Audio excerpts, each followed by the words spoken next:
श्रीमद् भागवत जी के महात्म्य में एक प्रसंग ऐसा आता है कि प्रेत योनि में अगर कोई व्यक्ति चला जाए तो उसे भी भागवत की कथा मुक्त कर देती है। बंधुओं, बहुत ध्यान से सुने, प्रेत योनि कहते किसको है? जिसे नरक में भी स्थान ना मिलता हो उसे प्रेत योनि मिलती है। हमारे यहां सबसे बुरा नरक जाना माना जाता है, लेकिन लोग बाग इस बात को जानते नहीं, जिनको नरक में भी स्थान नहीं मिलता उनको प्रेत बनना पड़ता है। जयपुर के पास में एक जगह पड़ती है दौसा, दौसा है ना, दौसा की एक कथा है, भक्तमाल जी में प्रसंग बताते हैं। वहां के एक भक्त हुए, उनका नाम था श्री रंग जी। क्या नाम था? रंग जी। रंग जी उनका नाम था। उनके विषय में एक चरित्र हमने पढ़ा है कि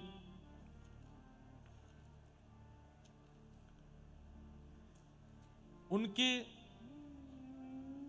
दुकान में एक लड़का काम करता था। इतना व्यभिचारी था, इतने गलत काम किए उसने अपने जीवन में, किसी कारणवश उसकी मृत्यु हो गई। तो मृत्यु होकर के उसको नरक मिला। नरक मिलने के बाद में इतना बड़ा पापी था वो कि यमराज ने उसको नरक में पापियों का और यम के दूतों का सरदार बनाया उसको। मतलब जो नरक में लोगों को पकड़ पकड़ के लेके जाते हैं, ऐसे यमदूतों का सरदार बनाया उसको, रंग जी की दुकान में काम करने वाला व्यक्ति।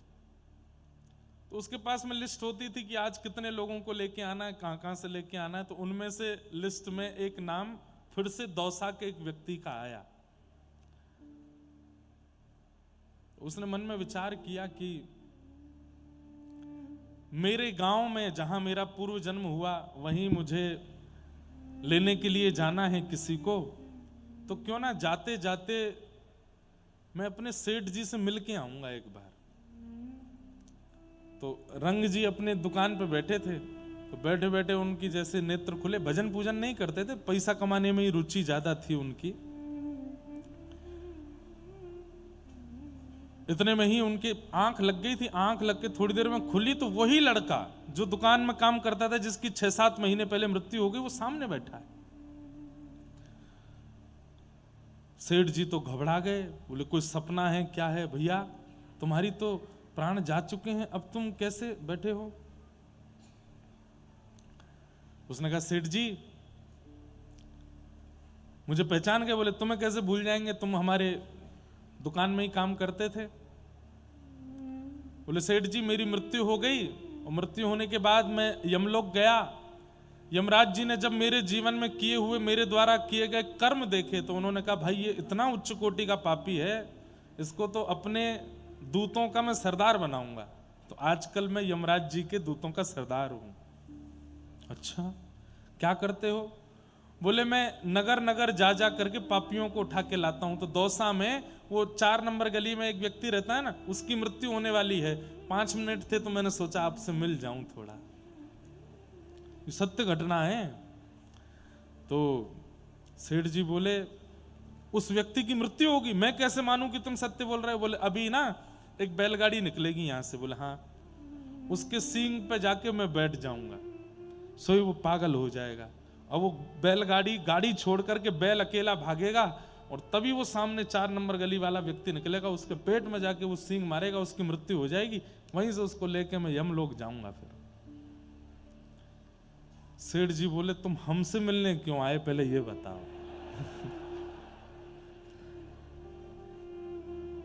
तब उस व्यक्ति ने क्या कहा? बोले मैं बहुत बुरा आदमी था, मैंने बहुत पाप किया अपने जीवन में, और मैं यमलोक जाकर के जब मैं देखता हूं ना, तो मुझे कई बार कुछ प्रियजनों की बड़ी याद आती है, और मुझे लगता है कि मैं उनको जाके समझा दूं कि मेरे जैसे कर्म मत करना कि तुम्हें नरक जाना पड़े। सेठ जी आप सत्य मानेंगे, मुझे मेरी मां की चिंता नहीं हुई, पिता की चिंता नहीं हुई, परिवार की चिंता नहीं हुई, पर मैंने इतने गलत काम जीवन भर किए, उसके बाद भी आप मुझे अपने यहां नौकरी पर रखते तो मुझे आपकी चिंता हो रही थी, इसलिए मैं आपको समझाने आया हूं। क्या ये गिनती करते करते जीवन निकल जाएगा? अगर एक अपराध भी आपका रह गया ना जीवन में, तो नरक आना पड़ेगा, और नरक बहुत बुरा है। इसलिए सेठ जी मैं आपको समझाने आया हूं, भजन कीजिए, आज से भजन शुरू कर दीजिए। भजन बिन नर मर घट के भूत, श्यामा श्याम रमे रसना सो तिनको जान सपूत। भजन बिन नर मर घट के भूत। सेठ जी आप भजन प्रारंभ कर दो, और बस इतना कह करके क्या गिरा भाई, इतना कह करके जब कथा होती है ना, तो आपको लगता है कि आप ही लोग बैठे हो, नहीं, कई दिव्य चेतनाएं भी कथा सुनने आती, और कथा सुनते सुनते जब दिव्य चेतनाओं का गमन होता है ना, तो वो कुछ हिला डुला करके जाते हैं। देखो हम जा रहे हैं, हमारी मुक्ति हो रही है, बस व्यास जी के सिर पे ही मत कूद पड़ी हो। तो सेठ जी को समझाया कि सेठ जी भजन में लग जाइए, और इतना कह करके बोले देखिए अब क्या होगा। इतने में ही वो बैलगाड़ी निकली, और अचानक से बैल पागल हुआ, गाड़ी से निकल के भागा। 4 नंबर वाला गली का वो व्यक्ति बाहर आया, उसके पेट में जाके सींग पड़ा, और ये सब सेठ जी देख रहे थे, जो कि 10 मिनट पहले उनको पता था कि ऐसा होने वाला है। उसी दिन वो रंग जी नाम के जो सेठ जी थे, इतने भजन में प्रवृत्त हो गए कि उनका नाम राजस्थान के भक्तमालों में लिखा गया। अद्भुत भक्त हुए, खूब भजन किया, खूब नाम किया। तो इसलिए प्रेत योनि जो है ये उनको प्राप्त होती है जिनको नरक में भी स्थान नहीं मिलता। प्रेत कौन बनता है? विशेष रूप से प्रेत वे लोग भी बनते हैं जो एक ही गलती, ध्यान से सुनिएगा, एक ही गलती बार बार दोहराते हैं, और बीच में कई बार उस गलती को ना करने का प्रण भी ले चुके हैं, संकल्प भी ले चुके हैं, लेकिन फिर भी दोहराते हैं, प्रेत बनते हैं। आपको संकल्प शब्द बहुत सामान्य लगता है, लेकिन संकल्प शब्द की महिमा बहुत है। संकल्प लेने के बाद अगर आप दोबारा उसी कृत्य में जाते हैं, तो फिर उसके दुष्परिणाम के रूप में प्रेत बनना पड़ता है। प्रेत कौन बनता है?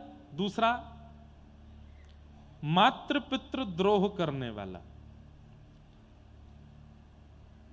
अपने सामने अपनी युवावस्था में मां के ऊपर कभी हाथ उठाया हो, पिता के ऊपर कभी हाथ उठाया हो, माता पिता को मारा पीटा हो, उनके गलत ना कहने पर भी सीधे साधे माता पिता को उत्पीड़ना करने वाला बालक प्रेत बनता है। वे वजह पत्नी को मारने वाला, वे वजह पति से लड़ने वाला, मतलब अब कई तो पत्नियां भी मारती हैं पति को, सीधे डिब्बा में ही काट के डाल देते हैं। ऐसा देश है हमारा। आजकल पिछले कुछ सालों से ये केस भी आ रहे हैं, बक्सा में डाल दिया, ड्राम में डाल दिया, क्या क्या कर देते हैं। जब वहां मार ही दिया तो फिर प्रेत योनि तो निश्चित कंफर्मेशन है, विदाउट वीजा एंट्री मिलेगी प्रेत योनि में। लेकिन वे वजह पत्नी पर हाथ उठाने वाले, वे वजह पति को उत्पीड़ित करने वाले, ऐसे दंपति भी प्रेत योनि में जाते हैं। पर भाई ये छोटी मोटी नोक झोंक भी नहीं कह रहा हूं मैं, कई लोग बाग बड़े चतुर हैं, इस पूरी आधी वीडियो को काट के पति पत्नी को सुनाएगा, देखो क्या कह रहे हैं महाराज जी, तू लड़ती है मुझसे, प्रेत नहीं बनेगी। कहीं पत्नी पति को सुना, वो छोटी मोटी नोक झोंक प्रणय कलह तो सब जगह होता ही है, वो तो बहन भाई में भी होता है, वो तो बच्चे और पिता में भी होता है, वो तो पति पत्नी में भी हो, अच्छा है। पर वे वजह की बात पर इतना करना कि मार पीट तक आ जाना, उठा फटक कर देना, इतना घर का माहौल, छोटे छोटे बच्चे देख रहे हैं उनके सामने इतना दुष्कलेश करना, ये सब प्रेत योनि के लिए तैयारी। मतलब प्रेत योनि के जो भी प्रेतराज होते होंगे ना, वो देखते होंगे कौन उपद्रव सबसे ज्यादा है, उसको हम अपने यहां लेके आएंगे, उसको हम अपने यहां बनाएंगे।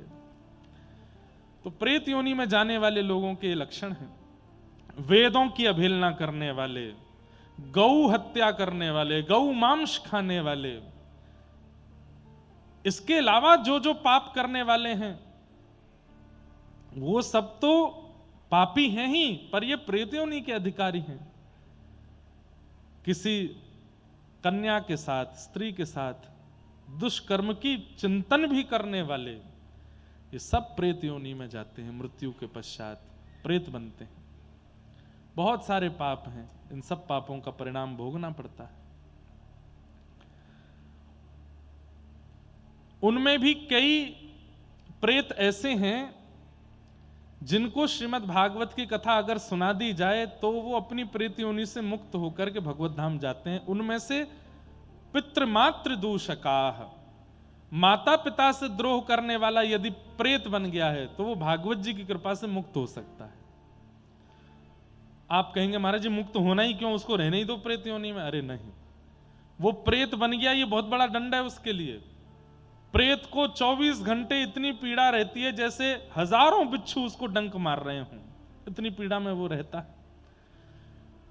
उसे मुक्त होने का अधिकार केवल और केवल भागवत जी से प्राप्त होता है। तब नारद जी महाराज बोले कि आप इसका कोई प्रमाण दे सकते हैं? बोले हाँ, एक आत्मदेव नाम का ब्राह्मण था, उसके संतान नहीं थी, वो आत्महत्या करने जा रहा था। तभी एक संत ने कह दिया कि ये फल अपनी पत्नी को खिला देना, तुम्हारे घर में संतान होगी। फल पत्नी ने नहीं खाया, गैया को खिला दिया। तो गाय के गर्भ से जिस बालक ने जन्म लिया उसका नाम हुआ गोकर्ण, और पत्नी ने अपनी सहेली के बच्चे को गोद लिया था पति को बिना बताए, उसका नाम रखा धुंधुकारी।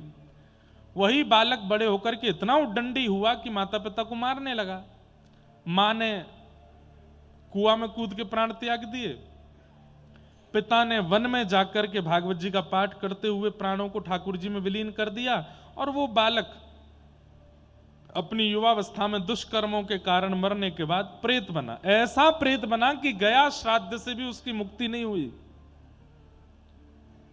तब गाय के गर्भ से जन्म लेने वाले श्री गोकर्ण जी महाराज ने सूर्य नारायण भगवान से पूछा कि वो कैसे मुक्त होगा, इतनी भयंकर प्रेत योनि से कैसे निकलेगा। तब कहा श्रीमद् भागवत की कथा करो, श्रीमद् भागवत का सप्ताह वाचन करो। श्रीमद् भागवतान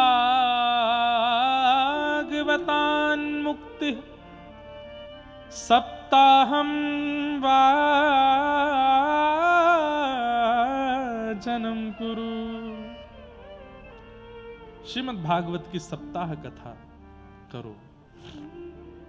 इति सूर्यवचस वै धर्म रूपम तु विश्रुतम। भागवत की कथा कराओ। सूर्य नारायण ने आज्ञा देकर के कहा, उससे वो प्रेत योनि से मुक्त होगा। तब सूर्य नारायण की आज्ञा से गोकर्ण जी महाराज ने भागवत की कथा की, और धुंधुकारी प्रेत योनि से मुक्त होकर के शंख चक्र गदा पद्म जैसे चतुर्भुज रूप धारण करके भगवत धाम को प्रस्थान कर गया। तो कथा की विशेषता कि अत्यंत भयानक प्रेत योनि में भी जो पड़ा होगा वो मुक्त हो जाता है। मेरे मन में एक बात आती है कि प्रेत योनि में पड़ा हुआ व्यक्ति जब मुक्त हो जाता है तो हम तो जीवित हैं, हम मुक्त नहीं हो सकते। भागवत जी की कृपा से हम तो जीवित हैं। श्रीमद् भागवत प्रेत योनि में पड़े को मुक्त करती है और जीवितों को सावधान करती है कि ऐसा नहीं करना कि तुमको प्रेत बनना पड़े। इसलिए भैया ऐसी भागवत जी को हम बारंबार प्रणाम करते हैं। तो इस भाव से, इस प्रकार से हमें मुक्त करती है। इस प्रकार भागवत जी का महात्म्य यहाँ पूर्ण हुआ। अब प्रथम स्कंद से कथा का प्रारंभ करते हैं। जन्माद्यस्य यतोऽन्वयादितरतः चार्थे स्ववेग्य स्वराट तेने ब्रह्म हृदय आदि कवये मुह्यन्ति सूरयः तेजो वारिमृदां यथा विनिमयो यत्र त्रिसर्गो मृषा धाम्ना स्वेन सदा निरस्तकुहकं सत्यं परम धीमहि। श्रीमद् भागवत जी के प्रथम श्लोक में सत्य को वंदन किया गया। परम सत्य जो है मैं उसको प्रणाम करता हूं। परम सत्य कौन है? ठाकुर जी का नाम परम सत्य है। नाम बहुत ध्यान से सुनिएगा, सब लोग बिल्कुल सावधानी से बैठ करके सुनो। ठाकुर जी का नाम परम सत्य है। आज मैं हूं, आप हो, हम सब हो, इस भारतवर्ष में इतने जीव हैं, हम सबको भले ही भगवत दर्शन प्रत्यक्ष रूप से ना हो रहा हो, पर हमारा उद्धार, हमारा कल्याण, हमारे जीवन को जो कुछ भी प्राप्त हो रहा है वो केवल नाम प्रदान कर रहा है, भगवान का नाम, ठाकुर जी का नाम। किसी ने कहा कि सबके प्रकट होने का एक स्थान है, भगवान के प्रकट होने का स्थान क्या है? ठाकुर जी का नाम। भगवान बाद में आते हैं, नाम पहले आ जाता है। कल की भगवान का अवतार नहीं हुआ, लेकिन नाम पहले ही आ गया। पुराणों में पहले ही बता दिया गया कौन से भगवान कहां जन्म लेंगे। विष्णु शर्मा नाम व्यक्ति के यहां पर ठाकुर जी का जन्म होगा कल की रूप में। कौन से संवत में होगा, कब होगा, कैसी परिस्थिति में होगा, सब भागवत जी में लिखा है। ठाकुर जी प्रकट नहीं हुए, नाम पहले ही आ गया। ऐसे ही भगवान कृष्ण प्रकट नहीं हुए थे, उससे पहले ही द्वापर में सबको पता था कि व्रजमंडल के किसी एक ग्राम में भगवान का कृष्ण रूप में अवतार होगा और वे अवतार करके ये लीलाएं करेंगे, ये पहले से ही निश्चित था। ऐसे ही प्रभु श्री राम के बारे में पता था। अब बताइए, सबरी को उनके गुरुजी कितने वर्ष पहले बता गए कि यहां राम आएंगे और तुम्हारी कुटिया पे आएंगे। अब राम जी का तो वहां जन्म भी नहीं हुआ, उससे पहले गुरुजी बता के चले गए कि तुम्हारी कुटिया पर राम आएंगे। भगवान का अवतरण हुआ, बड़े हुए, ब्याह हुआ, वनवास हुआ, वन के भ्रमण करते हुए तब सबरी जी के यहां आए। नाम पहले आ जाता है, भगवान बाद में आते हैं। इसलिए परम सत्य कौन है? ठाकुर जी का नाम परम सत्य है। ठाकुर जी लीला करके चले जाते हैं, पर नाम सदा के लिए रह जाता है। आज कृष्ण नाम, राम नाम, राधा नाम, गोविंद नाम, नारायण नाम कितने लोगों का जीवन परिवर्तित कर रहा है, कितने लोगों का जीवन संवार रहा है, केवल नाम। यह है नाम भगवान। कौन है? नाम भगवान। यही परम सत्य है। परम सत्य भगवान के नाम को जीवन में व्यवस्थित कर लो, अवस्थित कर लो। बंधुओं, जैसे आपकी घर में सेवा होती है ठाकुर जी की, ऐसे ही नाम भगवान की भी सेवा होती है।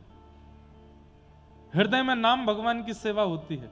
हमारे यहाँ गौड़िया वैष्णव परंपरा के कई आचार्यों ने तो नाम भगवान की ही पूजा की है। हमारे हरवंश महाप्रभु के यहाँ तो ठाकुर जी की अगर प्रत्यक्ष सेवा नहीं करो तो नाम भगवान की सेवा करो, श्री राधा रानी के नाम की सेवा करो।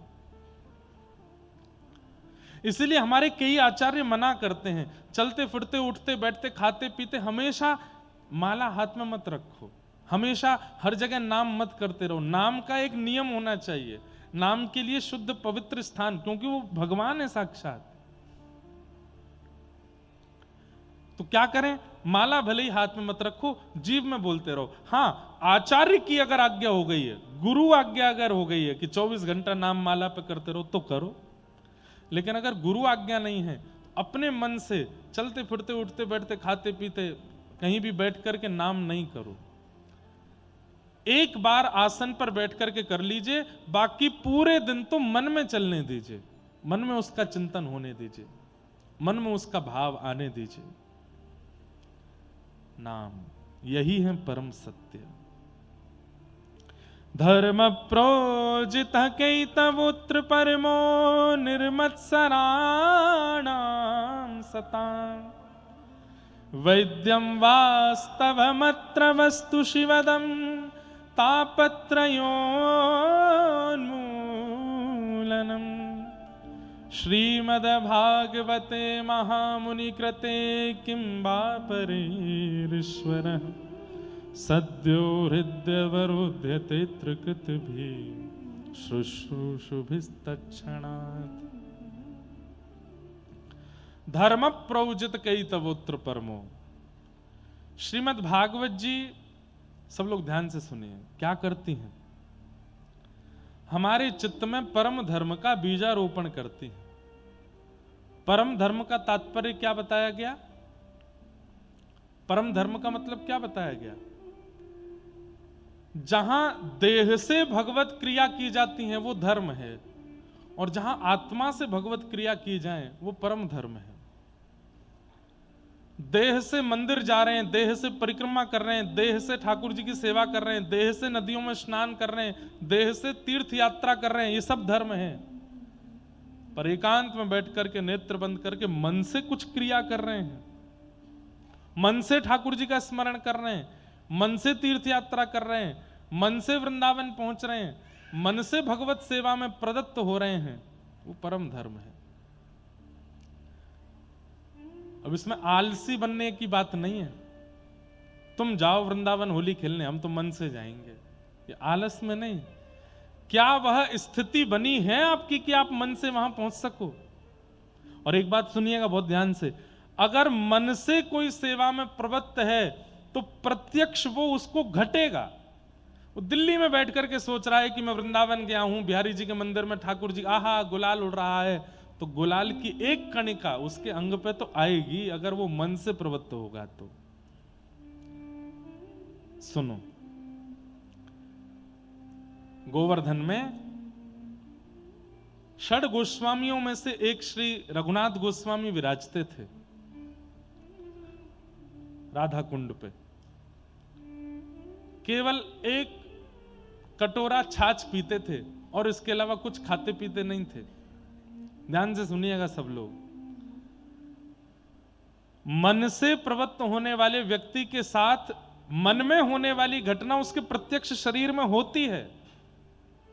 जैसे शरीर से सेवा करने पर वह उसका प्रभाव मन पर होता है, ऐसे मन से सेवा करने पर प्रभाव शरीर पर होता है। मीराबाई मन से ठाकुर जी को पति मानती थी, तो प्रत्यक्ष रूप में मीराबाई के मांग में सिंदूर भी था, हाथों में मेहंदी भी थी, और जो किसी दर्जी ने नहीं सिला वो पोशाक भी मीराबाई ने स्वप्न में पहनी। प्रत्यक्ष रूप से मीराबाई के अंग पर वो दर्शन हो रही थी। प्रसंग सुनते हैं हम लोग मीराबाई के चरित्र में। तो मन से कोई व्यक्ति अगर ये कहता है कि मैं वृंदावन जा रहा हूं, गिरिराज जी परिक्रमा कर आया, मैं तो ये कर आया, तो वो कहीं ना कहीं आपके प्रत्यक्ष शरीर में घटेगा, तो ही माना जाएगा कि आप मानसी में हो। तो रघुनाथ दास गोस्वामी एक कटोरा छाछ पीते थे बस। सब लोग इधर देखो, ध्यान से सुनो बिल्कुल। एक कटोरा छाछ पीते थे। एक बार उनको अपच हो गया, तो जैसे ही उनको अपच हुई, उनके मित्र थे, उनके सखा थे गोसाई श्री विठल नाथ जी। गोसाई श्री विठल नाथ जी कैमरा वाले भैया, आप नेक देर बैठ जाओ बस। जब कीर्तन बजाओ ना, खूब सबन के मुंह पे घुमाइयो, यूं ले आइयो मेरे पास, मैं खिंचवाऊंगा नेक मैं क्योंकि फिर मेरा वो हो जाता है। एक जगह बस थोड़े बैठ जाए। क्या बता रहा था मैं? कहां था? जल्दी बताओ, जल्दी बताओ। हैं? हाँ, तो रघुनाथ दास गोस्वामी जी को अपच हो गया, तो उनके मित्र थे गोसाई श्री विठल नाथ जी। उनको जब ये बात पता चली कि राधा कुंड के रघुनाथ दास गोस्वामी का पेट खराब हो गया, तो वो बोले हो ही नहीं सकता। बोले क्यों? बोले वो छाछ के अलावा कुछ खाते पीते ही नहीं है, तो उनका पेट खराब कैसे हो गया? तुरंत वो राधा कुंड गए, देखा तो बिस्तर पर रघुनाथ दास गोस्वामी थे, और वहां एक सेवक कुछ चिकित्सा कर रहा था। तो चिकित्सक को बाहर भेजा, गोसाई जी ने अंदर से किवाड़ लगाई और रघुनाथ दास जी से बोले क्यों, पेट खराब कैसे हुआ? क्या बताऊं आपको? बोले कि सबको तो बताते हो कि तुम छाछ पीते हो, कहीं ऐसा तो नहीं गुपचुप माल उड़ाए जा रहे हो भीतर? कहीं ऐसा तो नहीं रबड़ी मालपुआ कचौड़ी समोसा सब खाए जा रहे हों? अरे नहीं नहीं, ऐसा कुछ नहीं। तो फिर पेट खराब कैसे हुआ? छाछ से पेट तो खराब नहीं होता। क्या हुआ? सही सही बताओ। रघुनाथ दास गोस्वामी के नेत्र सजल हो गए। बोले मैं क्या बताऊं, मैं मानसी में गया था तो मानसी में गिरिराज जी की तलेटी पर श्री प्रिया प्रियतम बैठे थे और किसी भक्त ने 56 भोग पधराया था।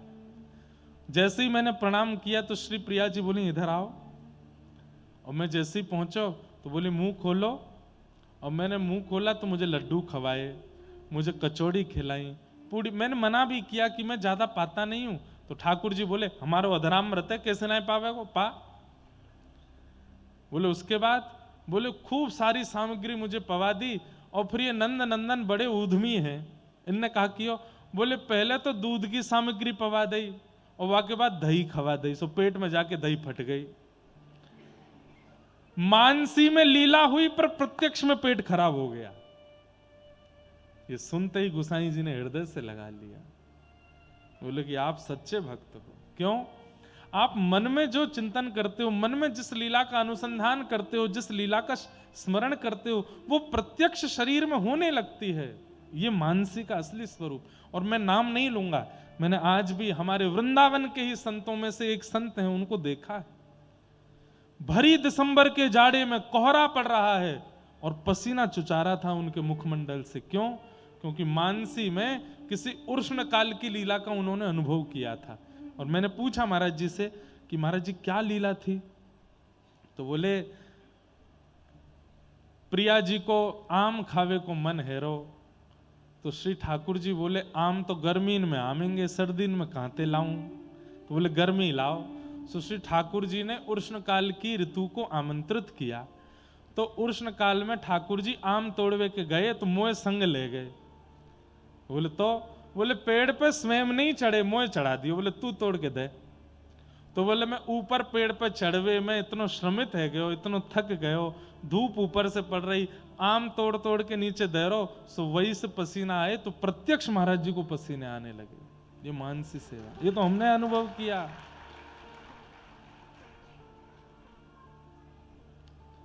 हम और आप कितने दूर हैं ना। अभी कभी मैं ऐसे किसी महापुरुष को देख लेता हूं ना, तो मुझे ये मन में चिंता होने लगती है, हम कितने दूर हैं अभी ठाकुर जी से। हम कहां हैं इस स्थिति में, हम कहां हैं ऐसे भावों में। लेकिन श्रीमद् भागवत जी कह रही हैं कि मैं विश्वास दिलाती हूं कि मेरी सन्निधि अगर तुमने ग्रहण कर ली, भागवत जी कह रही हैं, तो परम धर्म रूपी बीजारोपण मैं तुम्हारे चित्त में कर दूंगी, जिससे मानसी प्रवृत्त हो जाएगी। आप जयपुर में बैठ करके, अमेरिका में बैठ करके, स्विट्जरलैंड में बैठ करके, आप वहीं बैठ करके चिंतन करो मानसी का। जैसा चिंतन करोगे वैसे भाव प्रकट होने लग जाएंगे।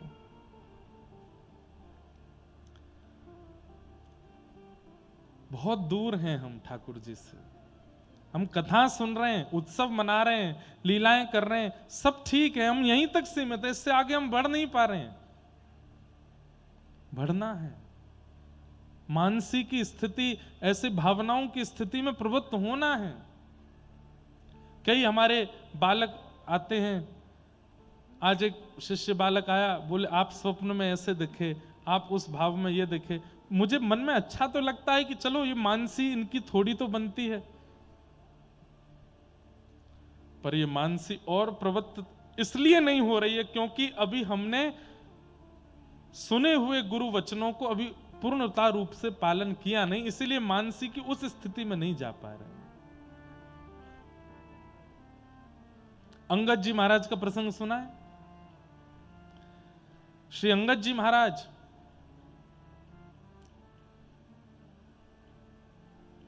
कथा मैंने सुनाई है उनकी कई बार। उनके कथा में एक बहुत सुंदर प्रसंग आता है कि अंगद जी अपनी पत्नी के साथ कथा सुनते थे, और कथा सुनते सुनते दोनों पति पत्नी के मन में आया कि हम एक बार जगन्नाथपुरी जाएंगे और श्री जगन्नाथ जी को कुछ भेंट करके आएंगे। देने को तो कुछ नहीं है हमारे पास, पर कुछ तो दे के आएंगे। तो अंगद जी बोले मैं क्या, कोई वस्तु ऐसी है जो हम जगन्नाथ जी को दे सकते हैं? कुछ भी नहीं है। तो अंगद जी जो थे वो एक राजा के यहां पर महामंत्री थे। तो राजा ने एक नगरी पर चढ़ाई की, राजा स्वयं नहीं गया, महामंत्री अंगद जी को भेज दिया। उस नगरी पर विजय प्राप्त करके तो सारा वहां का धन लेकर के आ रहे थे वापस। तो धन जब बैलगाड़ियों में रखवा रहे थे, तब एक मणि के ऊपर उनकी दृष्टि पड़ी। तो अंगद जी महाराज ने सोचा इतना सारा धन तो राजा के पास जा रहा है, ये मणि अगर ये मैं जगन्नाथ जी को अर्पित कर दूं, और ऐसा नहीं कि उन्होंने चोरी की, राजा का नियम था जितना धन आप जीत के लाए हो उस धन में से सैनिकों को वो कुछ कुछ देता था, और मंत्री महामंत्रियों को तो जो वो मांगते थे वो दे देता था। तो इन्होंने ये विचार किया कि राजा से मांगना ही है मुझे, तो मैं इस मणि को मांग लूंगा, लेकिन अब कब ये राजा इसको तहखाने को खोलेगा, कब सबके सामने बोलेगा कि मांगो, तब तक बहुत समय होगा। मेरा 2-4 दिन में जगन्नाथपुरी जाने का नियम है, तो मैं इस मणि को अपने पास रख लेता हूं। मणि उन्होंने अपनी पगड़ी में छुपा ली। राजा को किसी ने जाकर के इस बात को गलत तरीके से प्रस्तुत कर दिया कि देखो इन्होंने मणि छुपा करके चोरी की है। राजा ने उनको मरवाने का प्रयास किया, लेकिन वो नहीं मरे, बंदी बना लिया, सैनिक पीछे छोड़ दिए। मणि कहां है, मणि बताओ। सैनिक जब पकड़ के ले जा रहे थे, उन्होंने कहा मैं मणि दे दूंगा, लेकिन मैं एक लीला करना चाहता हूं। बोले क्या? इस सरोवर में मुझे स्नान करने का अधिकार दो। बोले उसके बाद मणि दे दोगे? बोले हाँ दे दूंगा। जैसे ही सरोवर में गए, अपनी पगड़ी से मणि निकाली और सैनिकों को दिखाई, ये रही मणि, और हे महाप्रभु जगन्नाथ, ये आपके लिए मैंने चुनी थी, ये आपको ही अर्पित होनी चाहिए। आप तो हजारों किलोमीटर दूर हो, पर आपकी व्यापकता सर्वत्र है, तो कृपा कर इस सरोवर से ही मणि को स्वीकार करो। जैसे ही सरोवर में छोड़ा, गोताखोरों ने खूब गोते लगाए, लेकिन मणि नहीं मिली। पूरा जल निकलवा दिया सरोवर से, खुदाई करवा दी राजा ने, फिर भी मणि नहीं मिली। अंगद जी से पूछा, हम तुझे पूछ रहे हैं, तेरे प्राण हरण कर लेंगे, मणि कहां है बता दे। अंगद जी महाराज बोले मैं कह रहा हूं वो जगन्नाथ जी के पास, वो जगन्नाथपुरी हजारों किलोमीटर है यहां से। बोले हम हजारों किलोमीटर दूर हैं, पर जगन्नाथ जी तो यत्र तत्र सर्वत्र हैं। मैंने जल में छोड़ी, महाप्रभु जी ने स्वीकार कर ली।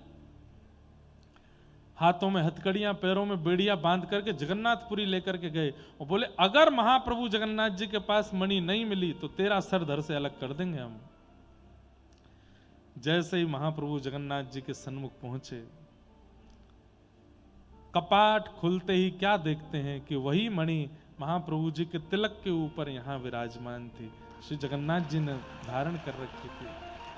पुजारियों से पूछा ये मणि यहां कौन दे करके गया?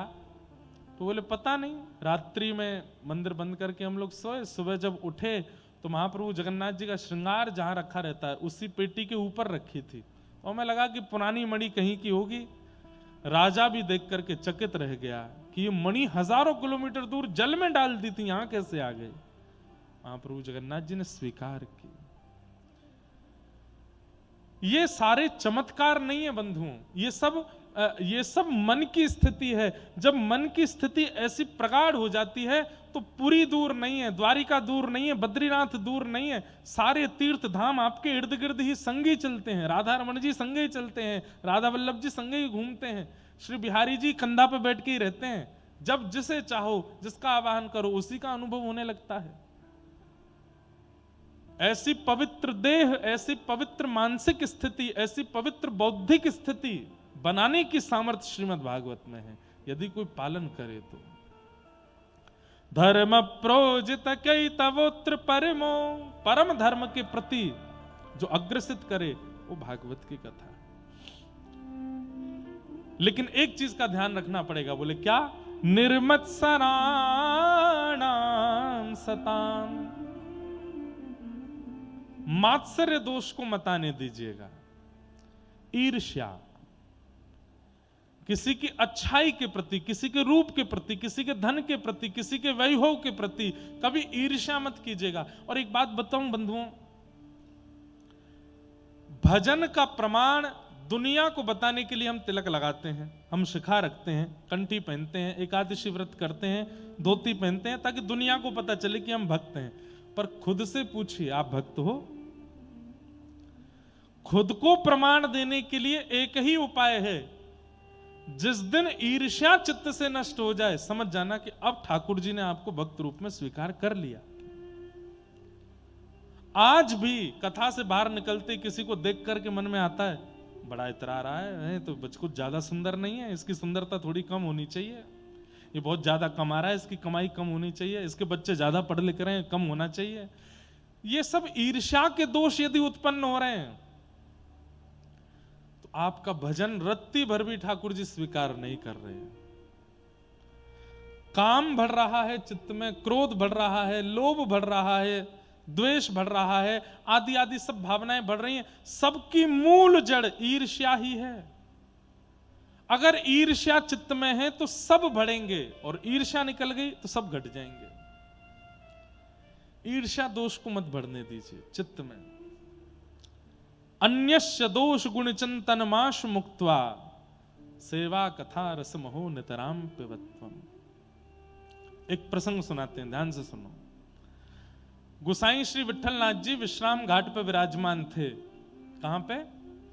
मथुरा विश्राम घाट पे। तो वहीं मथुरा के एक बड़े चंचल ब्रजवासी पंडा थे, उनका नाम था छीतू पंडा। क्या नाम था? छीतू पंडा। तो गुसाई श्री विट्ठलनाथ जी के यहां इतनी भीड़ लगती थी, इतने लोग बाग जाते थे, तो आपस में छीतू पंडा अपने सब मित्रों के साथ बैठ करके बातें करते। बोले भाई आजकल ये बाबा बड़ो प्रसिद्ध है रो हमारे ब्रजमंडल में। कहा नाम है? वो गुसाई विट्ठलनाथ। अच्छा ये आज ये उसी समय नहीं, ये आज भी होता है। आज भी जहां ज्यादा भीड़ हो जाए तो फिर सब में आपस में चर्चा चलती है, तो तंत्र मंत्र कर रखा है इसने, लोगों के ऊपर ऐसा टोना डाल देता है कि भीड़ खिंची चली जाती है। तो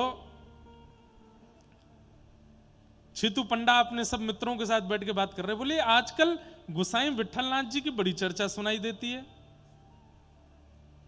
तो एक सखा बोला, हमने सुनिए भैया कोई तंत्र मंत्र करके आयो है, एक बार जो वाकू देख ले वही को है जाए।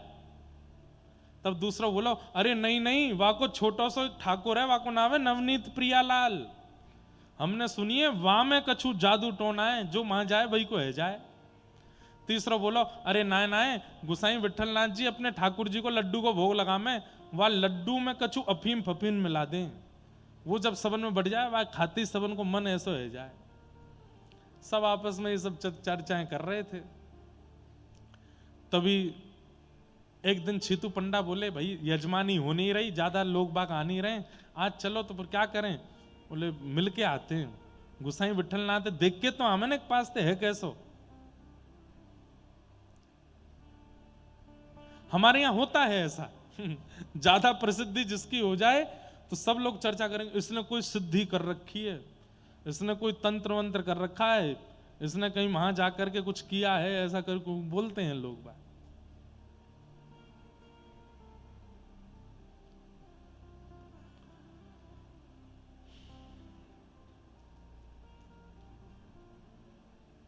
एक आए हमसे मिलने, थे ब्रज के ही ब्रजवासी। बोले महाराज जी आजकल बड़ी भीड़ है रही है आपके आसपास। मैंने कि भैया हम तो जैसे कथा पहले करते वैसे अब कर रहे हैं, कोई कछु तो है ना ना, ये सोने को कड़ूला कोई तंत्र मंत्र है हमें, जब ते पहनो तब ते कछु है। मैंने तुम ले जाओ भैया, यार तुम पहन लो, तुम्हारे पास रह जाए तो। कोई व्यक्ति ये क्यों नहीं विचार करता भैया, वो सीधी सादी भागवत करते हैं, ठाकुर जी की चरित्र लीला सुनाते हैं, लोगों को सुनने में रुचि लगती ना। ऐसे सीधी बात कैसे सोचें? हम तो ऐसे सोचेंगे, ऐसे सोच करके कहीं अपना मन लगाएंगे। छीतू पंडा पहुंच गए, गुसाई विट्ठलनाथ जी के पास जाकर के खड़े हो गए, लोग बाग भीड़ भाड़ थी। अब जैसे ही छीतू पंडा ने अंदर प्रवेश किया, गुसाई श्री विट्ठलनाथ जी के मुखमंडल को देख करके, उनके बगल में विराजमान सिंहासन पर श्री नवनीत प्रियालाल जी को देख करके और उनकी मंद मुस्कान देख करके छीतू पंडा आधी स्थिति तो वहीं भूल गए, बस देखते रह गए उन्हीं की रूप छटा को, उनके ठाकुर जी को देखते रह गए। बस आंसू निकलने की देरी थी कि इतने में ही गुसाई विट्ठलनाथ जी बोल गए, और छीतू पंडा कैसे आए? आओ, बड़ो स्वागत तुम्हारो। ये सुनते ही तो महाराज उनकी तो वो स्थिति, आपको मेरा नाम कैसे पता? बोले अरे तुम जमुना में स्नान कर रहे, वास्तव में हमने तुम्हारो नाम सुनो, आज तुम दिख गए तो याद आ गई।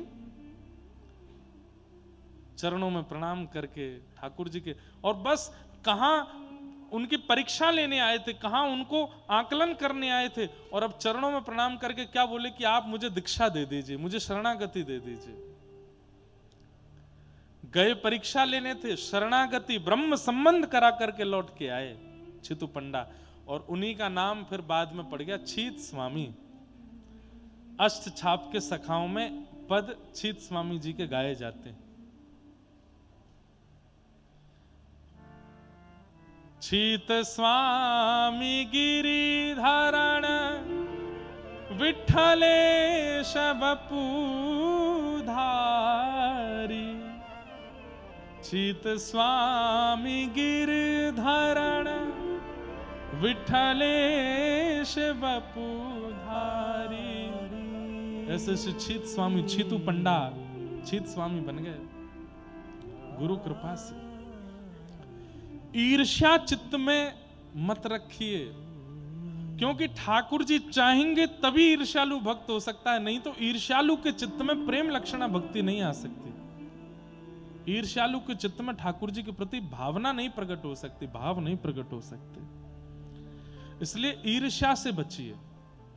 किसी के गुण अवगुण सुंदरता योग्यता इन पर ज्यादा चिंतन मत करो। वैद्यम वास्तवमत्र वस्तु शिवदम, कितनी सुंदर बात है। यदि चित्त से आपने ईर्ष्या का निराकरण कर दिया, ईर्ष्या को निकाल दिया, तो क्या होगा? वैद्यम वास्तवमत्र वस्तु शिवदम, ठाकुर जी आपसे संबंध बनाएंगे। कैसा संबंध? बोले शिवदम, कल्याणकारी संबंध बनाएंगे। आपको ठाकुर जी से नहीं बनाना, ठाकुर जी आपसे बनाएंगे। ईर्ष्या निवृत्त हो जाओ। मैंने कहा ना, दोष में काम क्रोध आदि दोषों पर काम नहीं करना है, केवल ईर्ष्या पर काम कीजिए। ईर्ष्या को निकालिए, ठाकुर जी आपको अपना कुछ मान लेंगे, ठाकुर जी आपको अपना कुछ बना लेंगे। ठाकुर जी आपसे कोई ना कोई भाव, कोई ना कोई संबंध जरूर रखेंगे। वैद्यम वास्तवमत्र वस्तु शिवदम,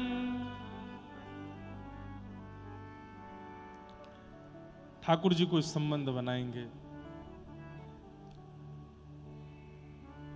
मेरी लगी शाम संग प्रीत, दुनिया क्या जाने। मेरी लगी शाम संग प्रीत, दुनिया क्या जाने।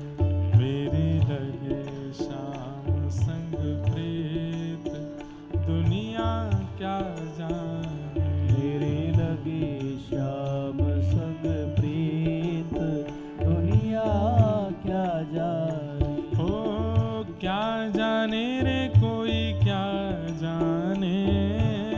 क्या जाने रे कोई, क्या जाने। क्या जाने रे कोई, क्या जाने। क्या जाने रे कोई, क्या जाने। ओ मुझे मिल गया मन का मीत, दुनिया क्या जाने। मुझे मिल गया मन का मीत, गाओ भाव से। दुनिया क्या जाने। ओ मेरे लगे श्याम संग प्रीत, दुनिया क्या जाने। मेरे लगे शाम संग प्रीत, दुनिया हम लोग क्या अपने जाने। बाल्यकाल में पूज्य पिताजी की कथाओं में ये सब भजन सुनते थे, और तब बड़े आनंद से सुनकर के आनंदित होते थे। अब कभी कभी एक आध बारी कथा में गाने का याद आ जाए तो गा देते हैं। पूज्य पिताजी महाराज बड़े भाव से गाते थे, क्या जाने रे कोई, क्या जाने। क्या जाने रे कोई, क्या जाने। हाँ क्या जाने रे कोई, क्या जाने। क्या जाने रे कोई, क्या जाने। मुझे मिल गया मन का मीत, दुनिया क्या जाने। मुझे मिल गया मन का मीत, दुनिया क्या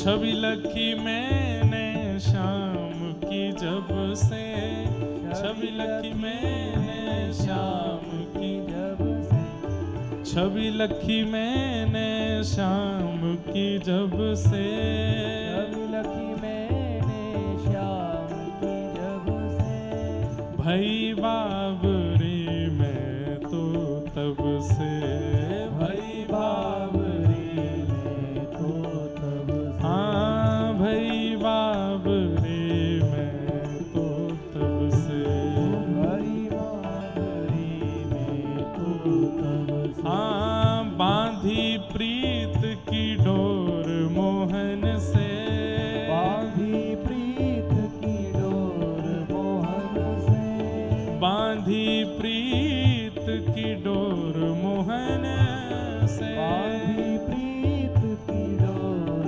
मोहन से, हाँ नाता तोड़ा मैंने जग से, नाता तोड़ा मैंने जग से, ओ नाता तोड़ा मैंने जग से, नाता तोड़ा मैंने ओ ये कैसी, हाँ ये कैसी, ओ ये कैसी पागल रीत दुनिया क्या जाने, ये कैसी पागल प्रीत दुनिया क्या जाने, मेरी लगी शाम संग प्रीत दुनिया क्या जाने, मेरी लगी शाम संग प्रीत दुनिया क्या जाने, ओ क्या जाने रे कोई क्या जाने,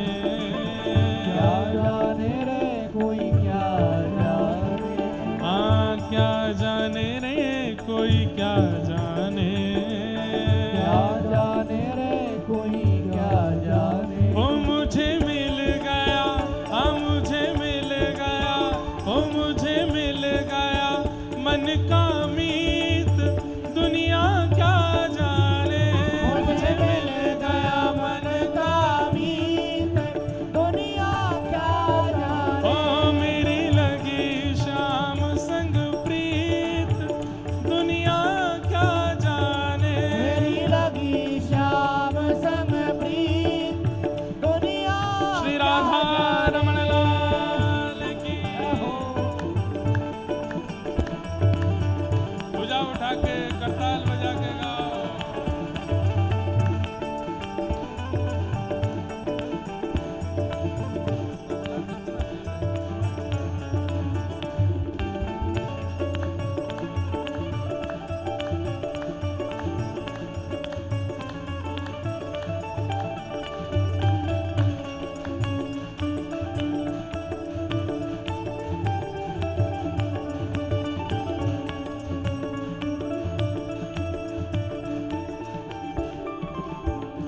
हे मोहन की सुंदर सूरतिया, मोहन की सुंदर सूरतिया, मोहन की सुंदर सूरतिया, मोहन की सुंदर सूरतिया, मन में बस गई प्यारी मूर्तिया, मन में बस गई प्यारी मूर्तिया, ओ लोग कहे मैं तो भई बावरिया, लोग कहे मैं तो भई बावरिया, हाँ लोग कहे मैं तो भई बावरिया, लोग कहे मैं तो भई बावरिया, ओ जब से ओढ़ी मैंने शाम चुनरिया, जब से ओढ़ी मैंने शाम चुनरिया, हाँ जब से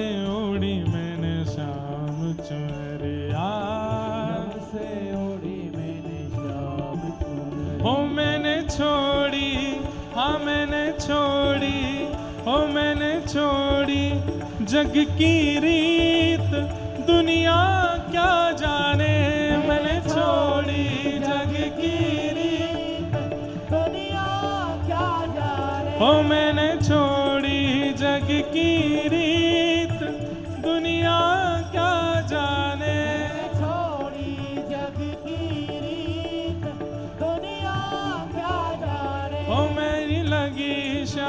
संग प्रीत दुनिया क्या जाने। दुनिया क्या जाने। ओ क्या जाने रे कोई क्या जाने।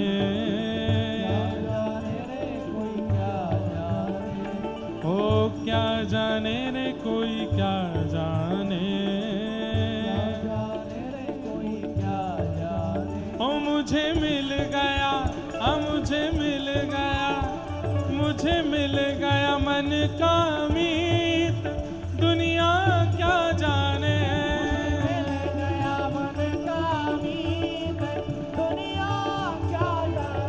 मेरी लगी शाम संग प्रीत दुनिया क्या जाने।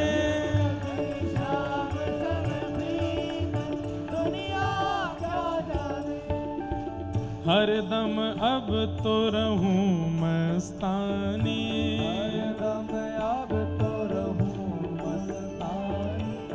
हरदम अब तो रहूं मस्तानी।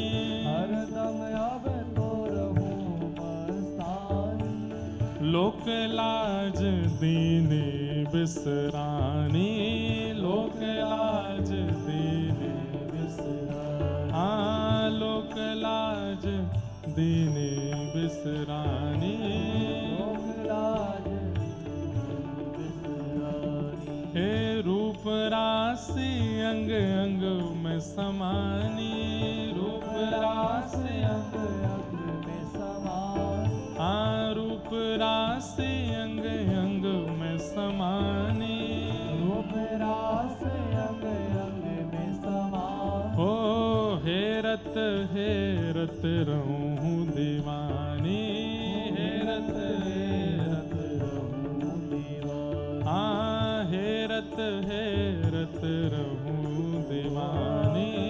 हेरत हेरत हो मैं तो गाऊं, हाँ मैं तो गाऊं, हो मैं तो गाऊं कृष्ण के गीत दुनिया क्या जाने।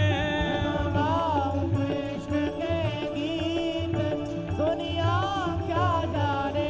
मेरी लगी श्याम संग प्रीत दुनिया क्या जाने। मेरी लगी श्याम संग प्रीत दुनिया क्या जाने। ओ क्या जाने रे कोई क्या जाने।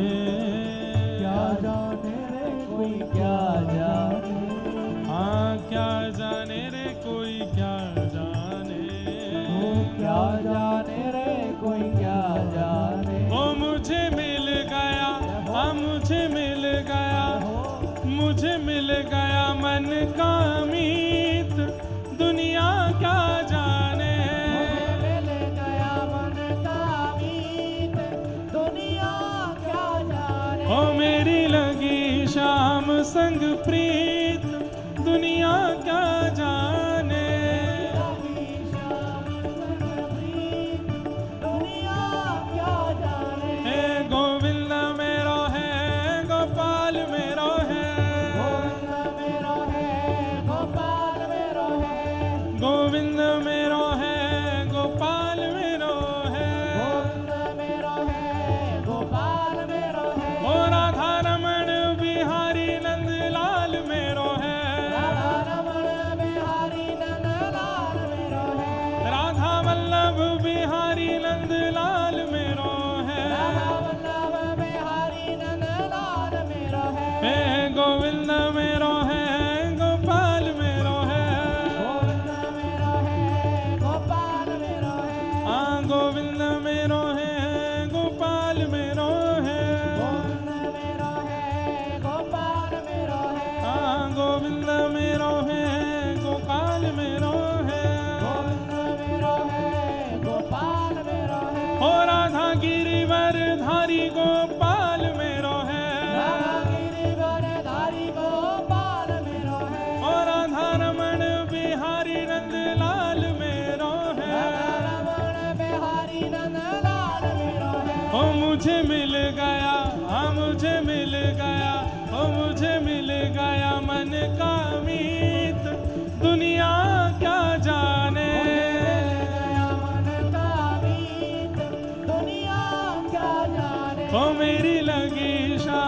संग प्रीत दुनिया क्या जाने। श्याम संग प्रीत दुनिया क्या जाने। ओ मेरी लगी श्याम संग प्रीत दुनिया क्या जाने।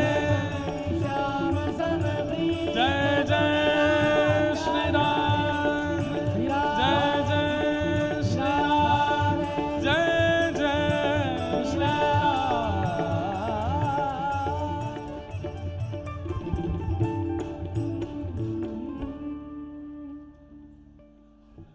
वैद्यं वास्तवमत्र वस्तु शिवदं तापत्रयोन्मूलनम्। श्रीमद् भागवत जी ठाकुर जी से संबंध कराती हैं। कैसा संबंध? बोले शिवदम। कौन सा संबंध ये नहीं बताया। कैसा संबंध? बोले कल्याणकारी। जो भी संबंध हो वो कल्याणकारी होगा। आज वेद मंदिर लुधियाना से परम पूजनीय दंडी स्वामी श्री निगम बोध जी महाराज हमारे मध्य पधारे हैं। पूज्य महाराज जी के श्री चरणों में बारंबार प्रणाम और आप सभी श्रोताओं की ओर से पूज्य महाराज जी को बारंबार वंदन प्रणाम। तो संबंध कैसा होता है? कल्याणकारी। आज संबंध बहुत हो जाते हैं पर कल्याणकारी नहीं बन पाते। कल्याणकारी का मतलब क्या है? हम कथा में कहा करते हैं संबंध वो श्रेष्ठ नहीं जो आपकी भौतिक इच्छाओं को पूर्ण करता हो। संबंध वो श्रेष्ठ जिस संबंध के नाते आप भगवत स्मृति और भगवत सानिध्य ग्रहण कर पाते हो। वो मित्र बहुत अच्छा है जो वृंदावन लाता हो। वो पति बहुत अच्छा है जो कथा में ले जाता हो। वो पत्नी बहुत अच्छी है जो भजन कीर्तन या ठाकुर जी की सुंदर वार्ताएं सुनाती हो। वो बच्चे बहुत अच्छे हैं जिनकी सेवा में ज्यादा रुचि होती हो।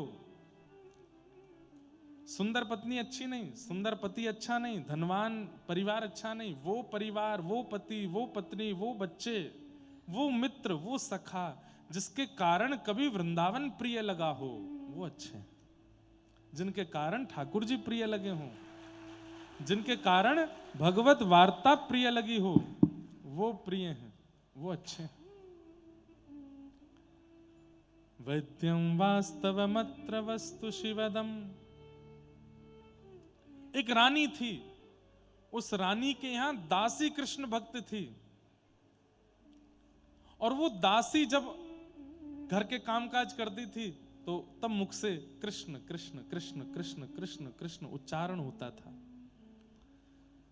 और कभी कभी वो दासी कृष्ण नाम उच्चारण करते करते एक कोने में बैठ जाती और रोती रहती, हाँ प्राण, हाँ प्राण, हाँ प्राण, अब निकल जाएंगे श्याम सुंदर के वियोग में।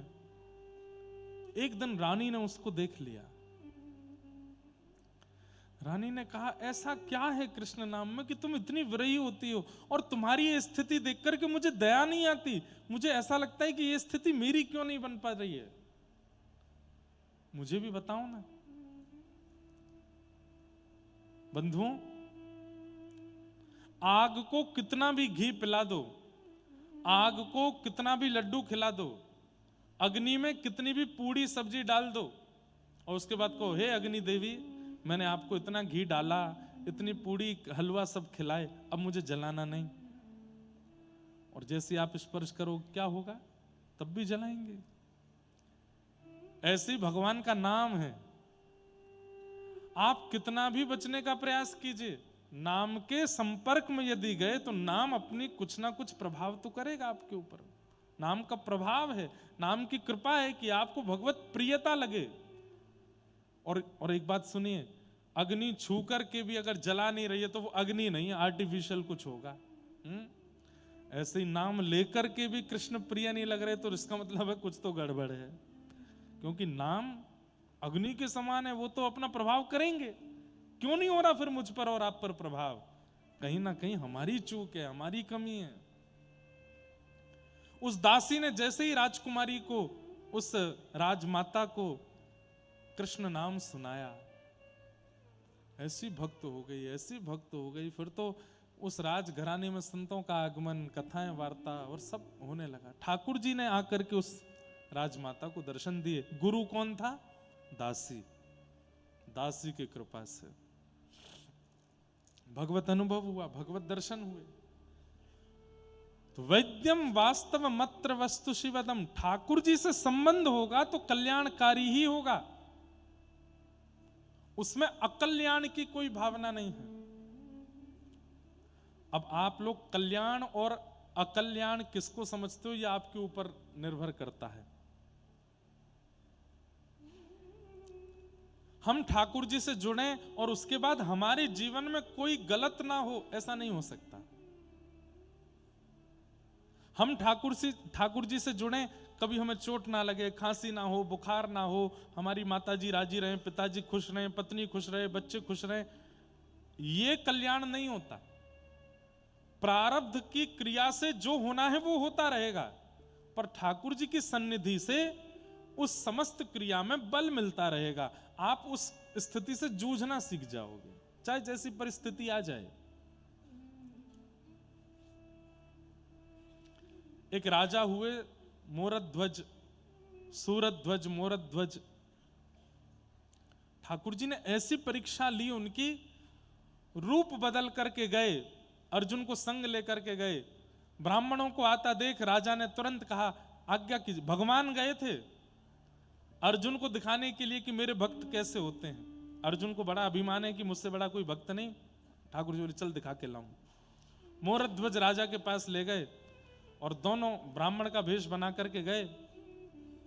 राजा ने तुरंत कहा वरदान मांगिए, क्या चाहिए, और जो भी आप कहेंगे मैं देने को तैयार हूं।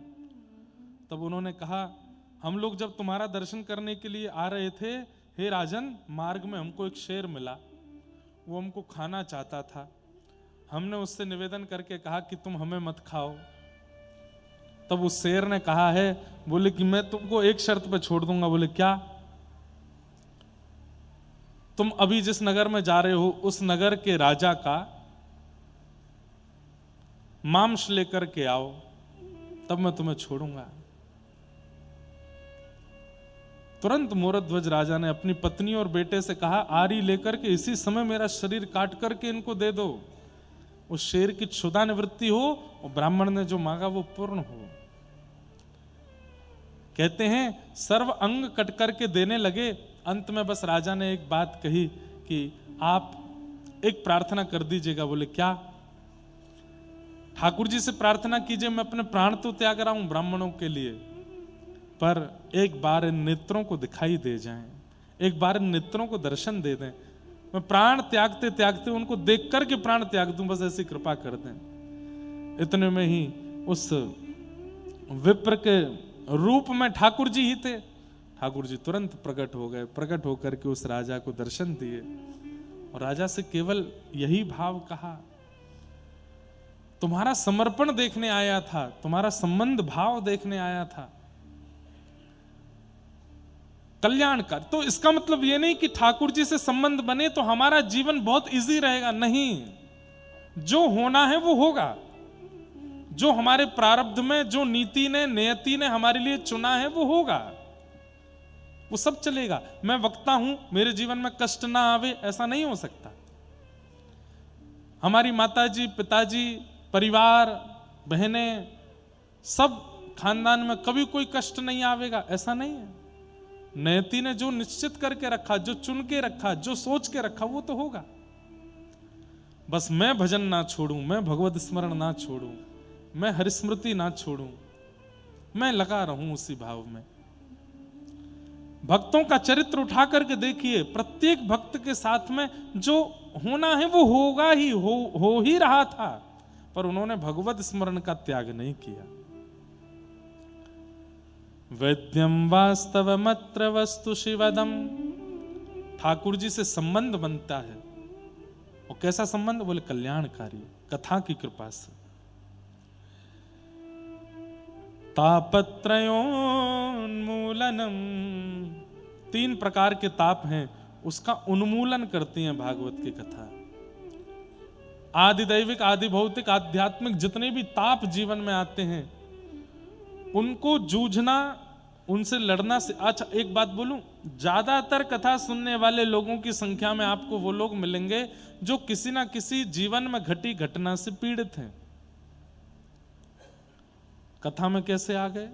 बोले कि सब जगह घूम लिए, किसी से शांति नहीं मिली, कथा से ही मिल रही है, बस यहीं से शांति मिल रही है।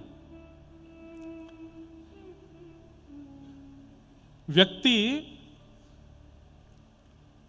अपने जीवन में सुख प्राप्ति के लिए पहले विदेश घूमेगा, देश घूमेगा, दुनिया भर के शहरों का भ्रमण करेगा, साइट्स देखेगा, और उससे जब ऊब जाता है तो फिर नए नए पदार्थ खाने शुरू करता है। पानी पूरी खाएगा, पिज्जा खाएगा, बर्गर खाएगा, ये खाओ वो खाओ, क्यों? सुख चाहिए कैसे भी।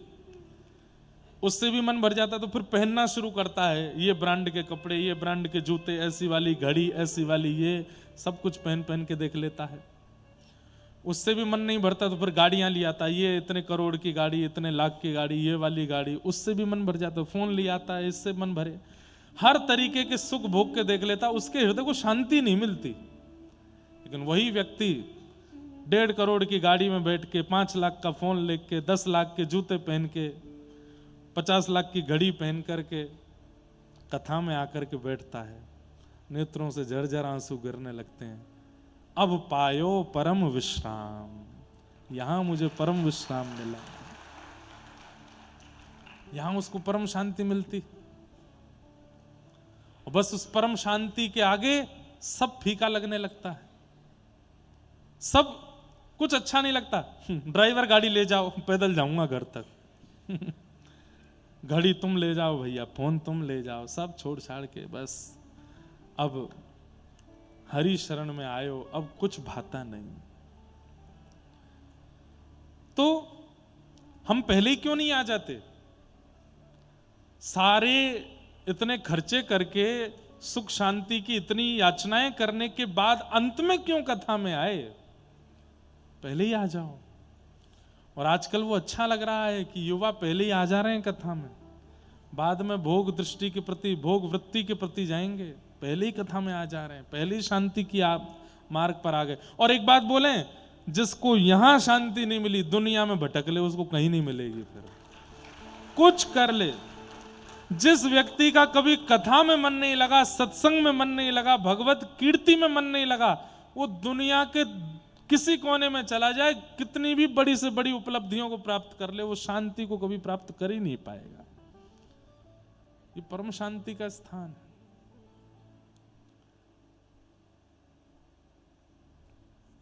तापत्रयोन्मूलनम,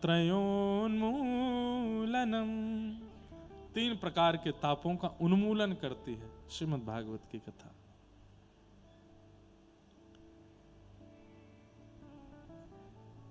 श्रीमद्भागवते महामुनिकृते किंबा परैरीश्वरः सद्यो हृद्यवरुध्यते कृतभिः शुश्रूषुभिस्तत्क्षणात्।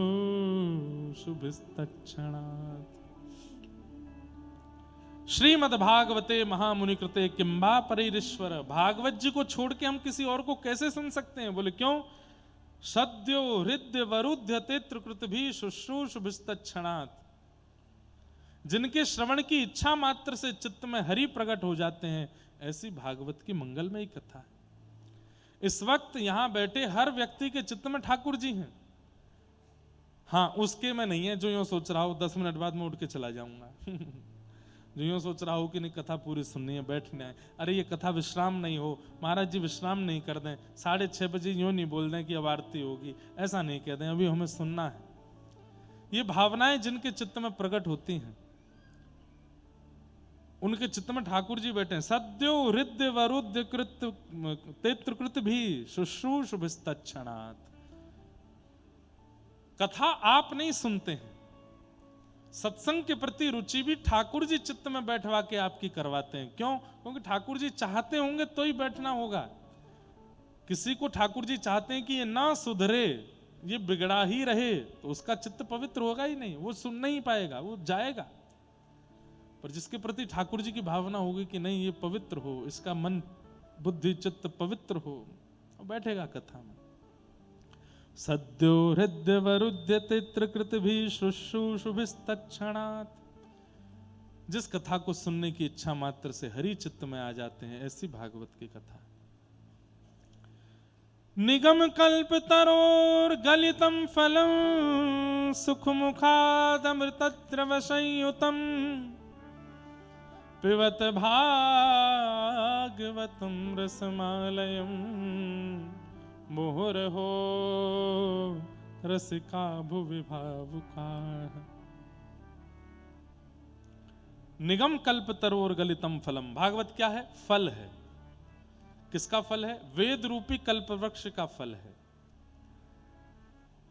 4 वेद हैं, उन चारों वेदों का ही एक वृक्ष है जिसे कल्प वृक्ष कहते हैं। कल्प वृक्ष का मतलब क्या? जिसके नीचे बैठ के जो कल्पना करो वो मिल जाता है, उसे कल्प वृक्ष कहते हैं।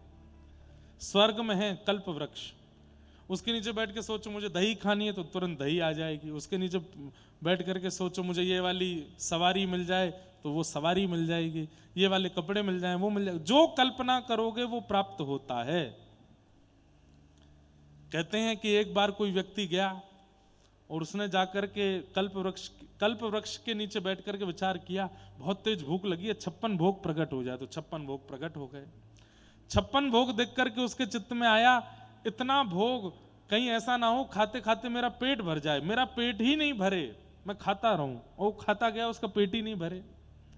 थोड़ी देर बाद उसके मन में आया, खुद उठ करके लेना पड़ता है, परोसने वाले सुंदर सुंदर युवतियां आ जाएं। तो खूब सारी युवती आ गई। खूब खाते खाते अब जो सोचते जाओगे सब होता रहेगा वहां। तो सोचते सोचते उसके मन में अचानक से सोच आई, मैं इतना खा रहा हूं कहीं देवता मुझे पीटे नहीं। इतने में ही देवता प्रकट हो गए, अपने डंडा ले लेकर उसको पीटने लगे। कल्प वृक्ष वहां तो जो सोचोगे वो आएगा। भगवान की बहुत बड़ी कृपा है कि कल्प वृक्ष पृथ्वी पे नहीं है। हमारी कल्पना में तो कुछ भी आ जाता है।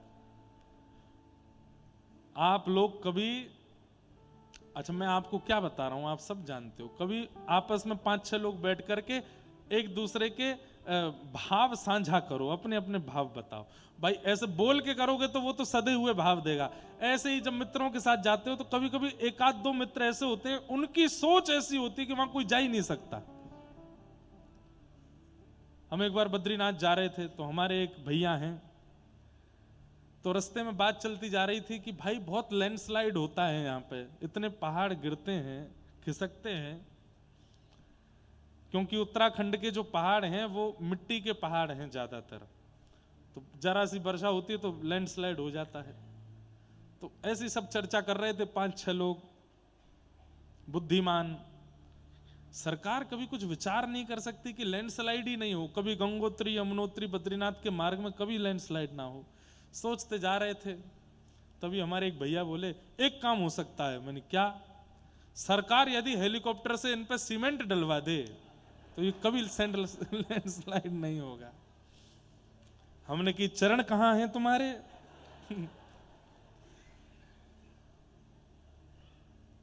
तो ये तो बहुत अच्छी बात हमने बताई जो हम मंच से बोल सकते हैं। लोग तो ऐसी ऐसी सोच रखते हैं कि हम क्या बताएं। एक बार मैं कहीं कथा कह रहा था तो कथा में वो पद गा रहा था, इतना तो करना स्वामी जब प्राण तन से निकले, गोविंद नाम लेकर जब प्राण तन से निकले।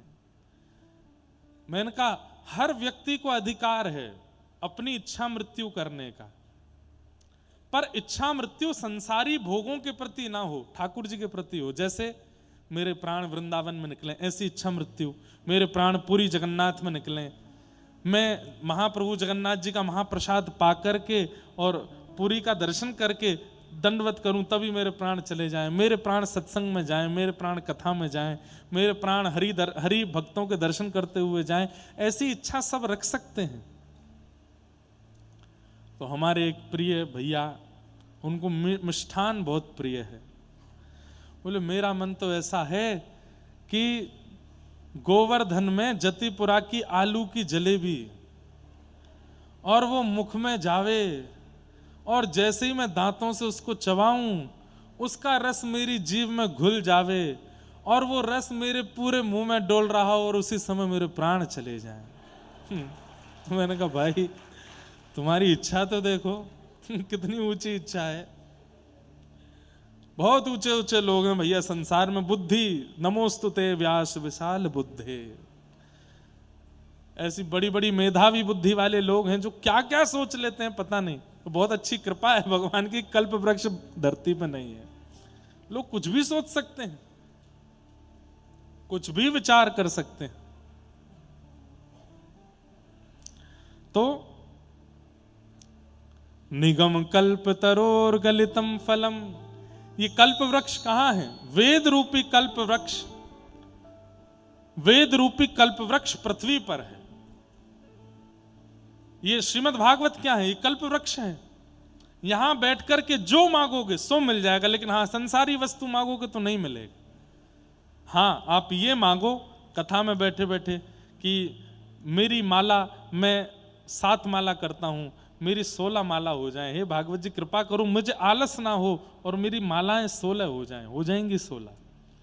हे भागवत जी ऐसी कृपा करो हर महीने मेरा वृंदावन आने का कोई क्रम बन जाया करे, वो इच्छा पूरी हो जाएगी। हे भागवत जी ऐसी कृपा करो ठाकुर जी की सेवा में मेरी इतनी रुचि बढ़े कि कभी आलस्य ना आवे, ये इच्छा पूरी हो जाएगी। हे भागवत जी मेरे गुरुदेव मुझे अति प्रिय हो जाएं, मुझे उनमें कभी दोष ना दिखे, ये भाव पूरा हो जाएगा। भगवत संबंधी जो कल्पना आप यहां बैठ करके करेंगे वो कल्पना तुरंत पूरी होगी, क्योंकि ये कल्प वृक्ष है। कल्प वृक्ष का फल है भागवत। निगम कल्प तरोर गलितम फलम सुख मुखादमृत द्रव संयुतम पिबत भागवतम रसमालयम मुहुर्हो रसिका भुवि भावुका। निगम वेद रूपी कल्प वृक्ष का पका हुआ फल श्रीमद् भागवत। अच्छा एक बात और कह दें हम, श्रीमद् भागवत की कथा सुनना, मैं कहता ही हूं इस बात को, श्रीमद् भागवत की कथा सुनना ये अपने आप में फल की प्राप्ति ही है। आपने अपने पूर्व में कुछ अच्छे कृत्य किए, जिन कृत्यों से आपको फल मिलना था, उस फल के रूप में ऐश्वर्य ना दे करके, धन ना दे करके, संपत्ति ना दे करके कथा सुनने का अवसर ठाकुर जी ने दिया है। बहुत बड़ी कृपा है।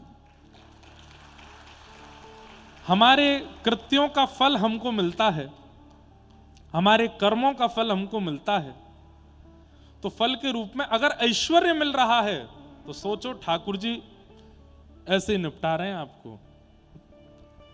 फल की प्राप्ति में धन धान्य मिल रहा है, खूब खूब संपत्ति मिल रही है, तो भी ठाकुर जी आपको ऐसे ही निकाल रहे हैं।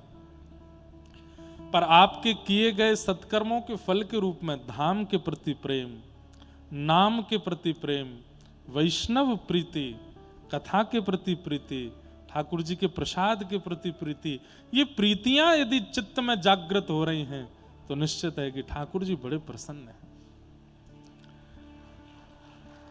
आपको ऑप्शन दिए जाते हैं परिवार से, वृंदावन जाना है कि गोवा जाना है, तो मन में आता ही नहीं है कि गोवा जाना है। या ऐसे भी होता है ना कि मन तो हो रहा था पर मन में लगा कि ठीक है वृंदावन ही हुआते हैं, सब लोगों की ज्यादा रुचि वहां जाने की। ऐसे नहीं, मन में इच्छा ही नहीं हो, बोले दूसरा नाम ही मत लो। वृंदावन के साथ में ऑप्शन होना ही नहीं चाहिए। वृंदावन के साथ में ऑप्शन वाला काम नहीं होना चाहिए। वृंदावन मतलब वृंदावन, व्रज मतलब व्रज। वहां ऑप्शन दे करके आप वृंदावन की महिमा घटा देते हो अगर ऑप्शन दे रहे हो तो। नहीं नहीं नहीं नहीं, वृंदावन का नाम आ रहा है। हाँ ऐसा कह सकते हो गोवा जाना है कि दक्षिण भारत जाना है, मनाली जाना है कि शिमला जाना है, ये कहो। वहां वृंदावन को ऑप्शन में ही मत रखो। तो वृंदावन आ जाए तो फिर बाकी के तो 4 ऑप्शन में क्या है, बोले वृंदावन, दूसरा क्या बोले श्री वृंदावन, तीसरा क्या है प्यारो वृंदावन, चौथा क्या बोले मेरो वृंदावन। ये सब वृंदावन ही है, चारों ऑप्शनों में वृंदावन है और कुछ नहीं है। ऐसी स्थिति यदि आपकी है, ऐसी स्थिति रुचि वृंदावन के प्रति अगर आपकी है, प्रसन्न हो जाइए। ठाकुर जी आपसे इतने रीझे हैं कि आपकी धाम में इतनी निष्ठा, उस धाम के आगे अब और कुछ नहीं सुहाता, उस नाम के आगे कुछ नहीं सुहाता, कथा के आगे कुछ नहीं सुहाता। भगवत संबंधी जितने भी क्रम हैं, धाम नाम कथा, इनके साथ में ऑप्शन ही नहीं है, बोले यही है और कुछ नहीं चाहिए।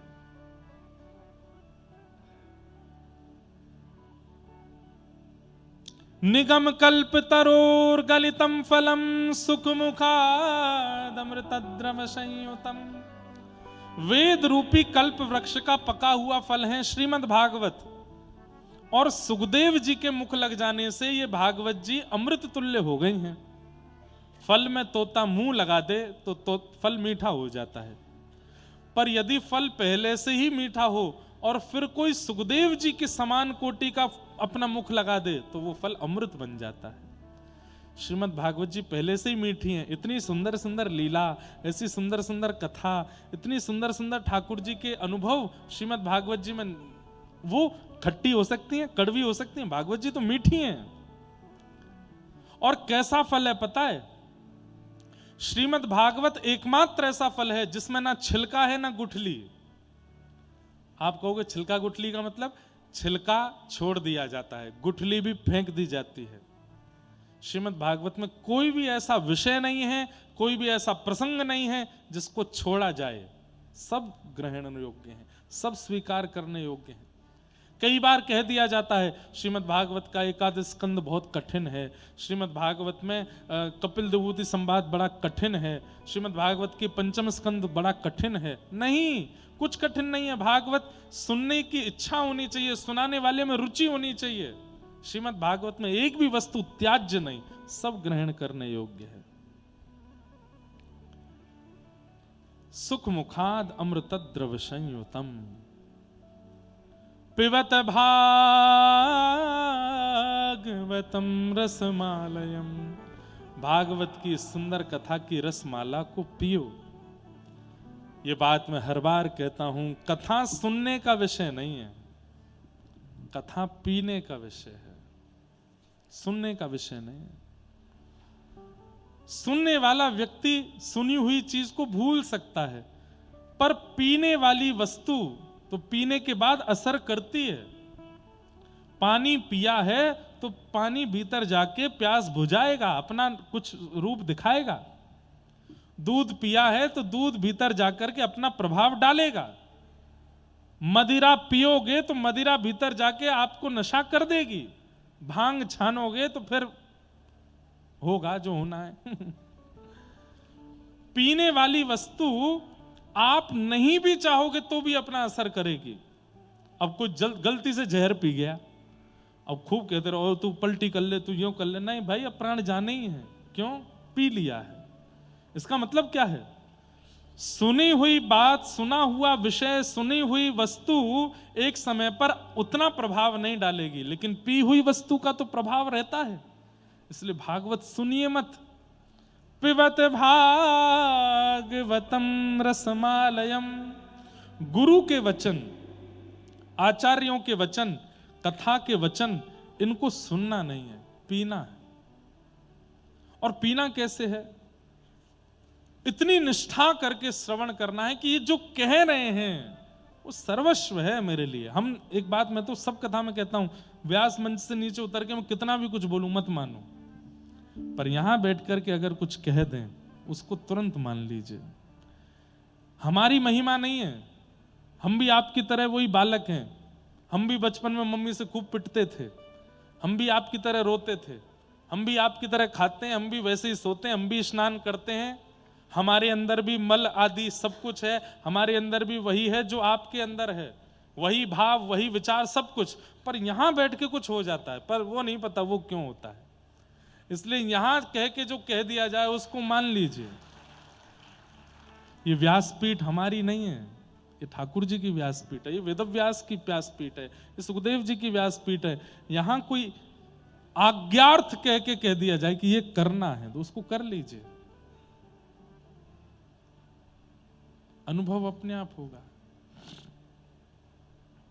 कई बार कथा कहने वाले वक्ता को अपनी वाणी पर भरोसा नहीं होता, पर सुनने वाला इतने हृदय से सुन लेता है कि उसको भगवत प्राप्ति हो जाती है, कहने वाले को नहीं होती।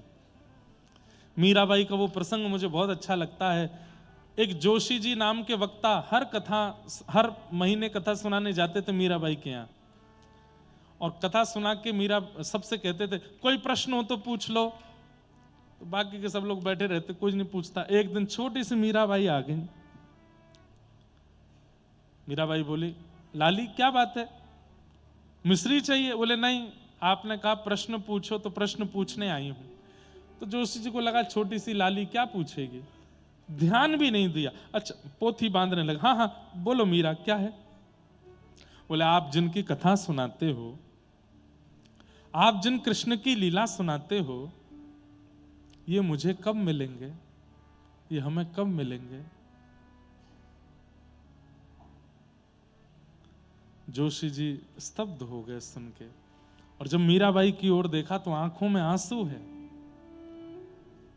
मुख जैसे कांपता है ना, ऐसे कांप रहा है, गाल लाल पड़ गए छोटी सी मीरा के। और बस जोशी जी की धोती खींचते हुए कह रही हैं, जिनकी आप कथा सुनाते हो, ये कृष्ण मुझे कब मिलेंगे? जोशी जी ने तुरंत मीराबाई के सिर पर हाथ फेरते हुए कह दिया, मीरा तुझे तो मिलेंगे ही मिलेंगे, पर तेरे कारण लाखों को मिलेंगे, तेरी वजह से लाखों को मिलेंगे।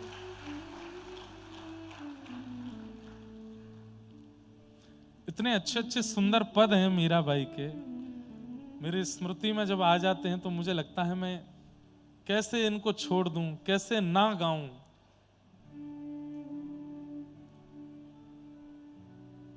मीराबाई का एक होली का भी पद है, आज कथा के विश्राम में गाऊंगा।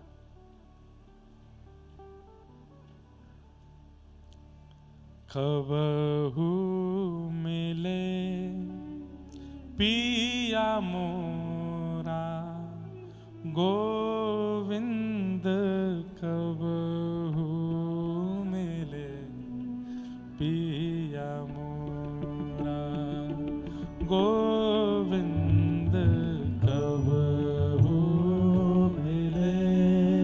नेत्र बंद करके गाइए सब लोग, और वे ही लोग गाइएगा जिनके चित्त में वास्तव में इच्छा है कि कभी मिले ठाकुर जी। मीराबाई के शब्दों में पुकारो, कब